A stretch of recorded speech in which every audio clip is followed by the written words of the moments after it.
Tell me this. I spoke to Emma Corrin 2 seasons ago, I guess it is now, and I was saying to her, my God, did people all your life say to you, you look just like Princess Diana?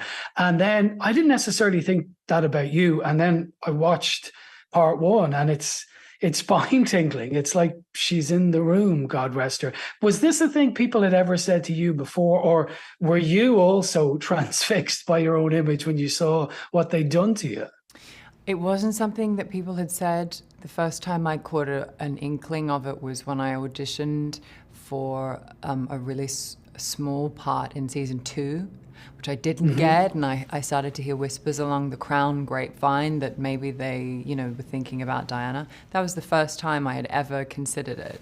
And I remember then telling that to my little sister, who was like on her computer at the time, and she Googled an image of Diana, and then she Googled an image of me, and she put them together and went, huh, I was like, oh, yeah, I guess. I just never had considered it for many reasons. Maybe also because of the way that I just myself sort of idealized her beauty, her image, the luminosity, the history, the legacy. I never thought, who I could play. So, yeah. Yeah. And then when you saw yourself, I mean, you don't go around looking at yourself all day, I guess, but were you kind of, wow, this is like, were you kind of taken aback? I know acting, it's a bit different. I'm looking at you, you're looking at yourself. It's a world apart, but it seems so on the money. Yeah, well, I think the thing is that the process to create that look is there's a lot of fittings, a lot of wig fittings, and they take a long time. And when you first begin, you look very far away from the thing that you're getting to.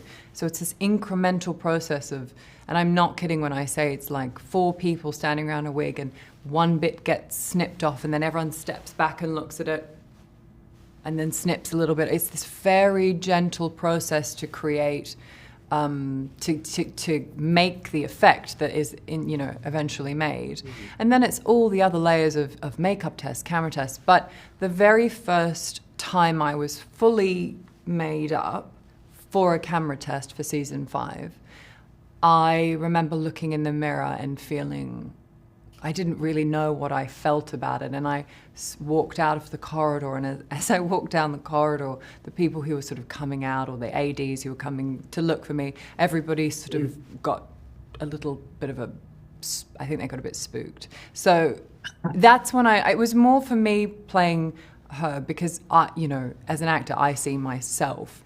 That's, I can't trick myself, thank God. But it was more that,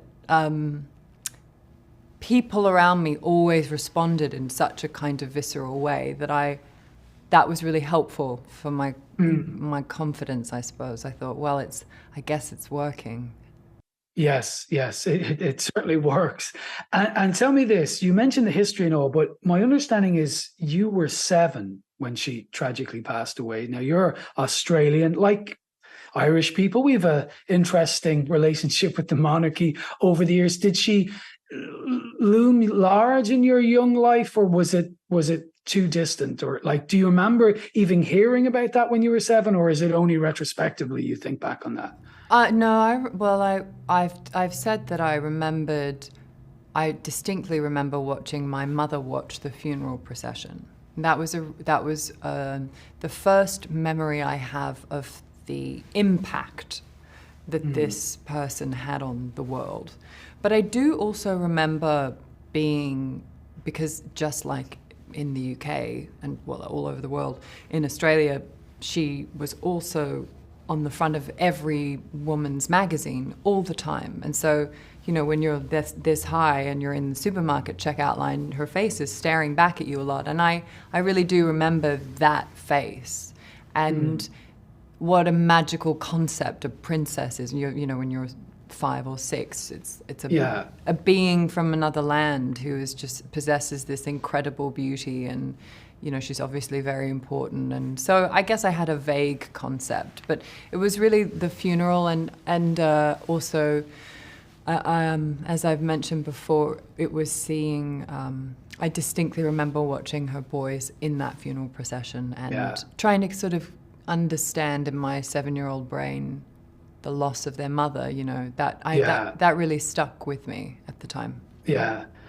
Tell me this, if Wikipedia is to be believed, and who wouldn't believe it, your mother has Irish heritage. Is that correct? And can you tell me where she's from or how much you know about that? Yes, well, that is true. And I did one of those hilarious and I guess accurate DNA tests once, and I was an astonishing amount. I have a lot of Irish in me.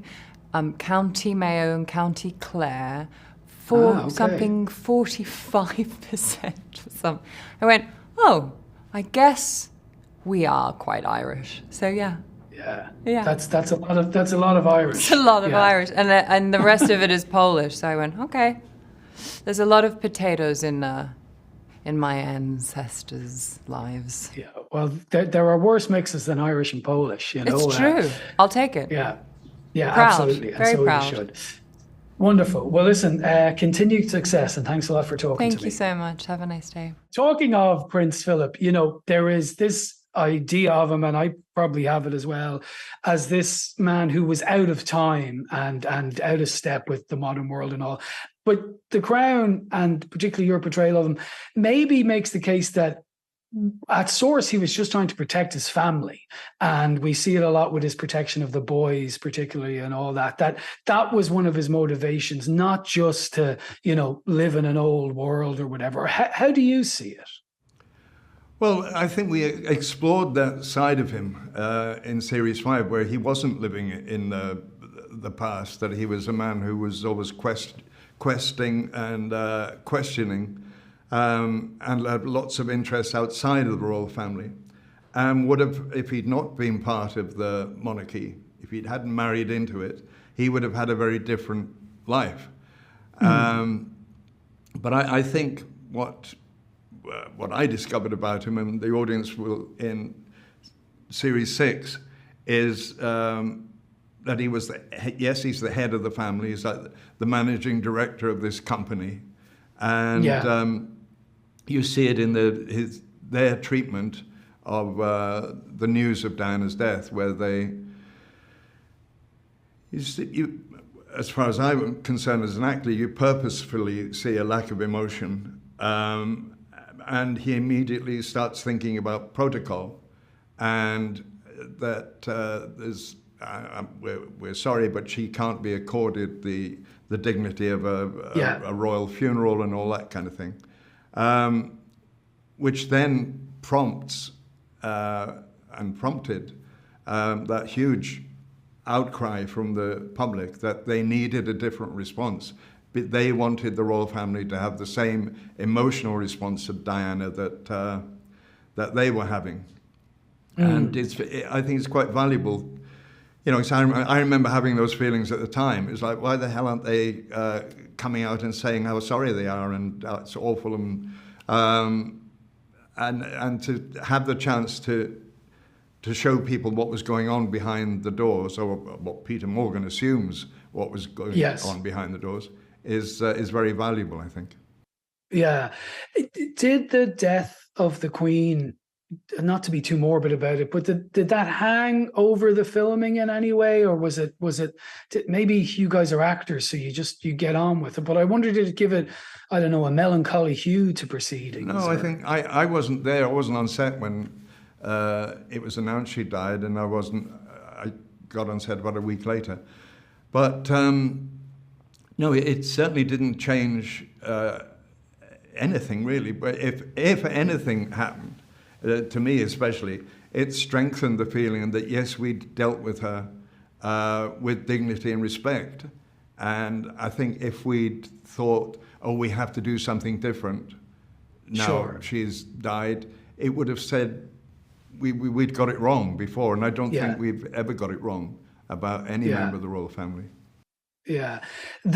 You've probably heard this many times, so there's another part to the question, but one of the criticisms sometimes of the show is that it's not historically accurate, right? And what is apart from history, right? So I don't buy that either. But it's interesting. I was reading Andrew Marr in the Sunday Times recently, and he was very sympathetic to it for the most part. And he made this good point that, this is teaching a whole new generation of people all about history, not just what happened to Princess Diana, but stuff from the 50s, accidents, when there was a terrible smog in London, all sorts of things, that it's a way for people to get into the past. It features Ireland even at times. Is that how you see it? Like that it's on the side of the angels when it comes to history? Maybe that's overstating it slightly, but that it is a good when it comes to historical remembrance.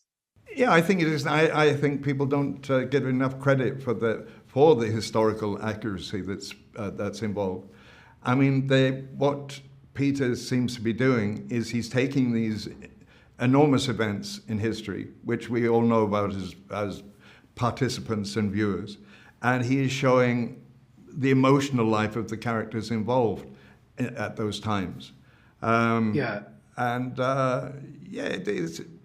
If there's any historical inaccuracy, it can only be their emotional response, because that's all he's really writing about. And I think history isn't taught enough in our schools. I mean, there's English history, yes, but English history involving Ireland, not so much, and Europe, not so much. Yeah, I think there is a value to the Crown in that respect. Mm. You've probably never done an interview where Game of Thrones hasn't been mentioned, and this will be no exception. But I was talking to Liam Cunningham, who was also in Game of Thrones, and he said this great thing. He said his agent came to him and started talking about shadow babies, and he said, I'll stop you there. I'm not into this. Like, this isn't my bag. And then he read it, and he said he was reminded of Beckett and all sorts of things. And I was a big fan of that show. And I gathered that was kind of your response at the time. They came to you and you said something along the lines of, I don't do dragons. And then you read it and you kind of thought, wow. No, not true. No? Okay. Well, looky, you're here. Well, Well, some of it's true. Well, I was offered the pilot way back, and then at the time it was what are they? I can't remember what they called it now. Optioned or something like that. No, it's dragons and all that stuff. That kind of filmmaking, and I thought, no, it doesn't interest me. Oh yeah, fantasy, yeah. And I remember flicking through the script, looking at, oh God, these names are all weird, and no, I don't want to do it. So then I passed on it, and then I waited until it had become an international, worldwide success, and I thought, yeah, all right, I'll have a part of that. But it was based on their sending me the script with the character High Sparrow, and that was the clincher. It was a very strong character, and it took me back to my first agent when I left drama school, advising me on how to look at a role and how to accept it in terms of, could the story exist without this character? And that was mainly the thrust of it. Does the character make things happen? And the High Sparrow did all those things. Yeah, he did, absolutely. Because what I hadn't done, and they hadn't written it, was the second series where the character does. I might have said this to you at the time, but I based the character on, I hadn't played him then, but I based him on Pope Francis, that he was a man doing good for people, washing people's feet and looking after the poor. And then the second series, he switches to this violent, homophobic cult leader. So I don't know whether if I'd seen the second series, I'd have taken the whole thing on. I don't know. But it gave me a kind of innocence to go into that second series. Yeah. And then finally, just on Two Popes, I spoke to you the week it came out. And it was great. Your performance of that was wonderful. Did the Vatican, did word ever get to you what they thought of it? Well, we had prior to its release, we had a screening in Rome for members of the Vatican. And at the end of it, we talked to, there was a very prominent archbishop whose name has gone out my head, but he was, at the time, Francis's right-hand man. They were very close. And two things happened. One, Fernando Morelos asked him, did he think we were too hard on the church?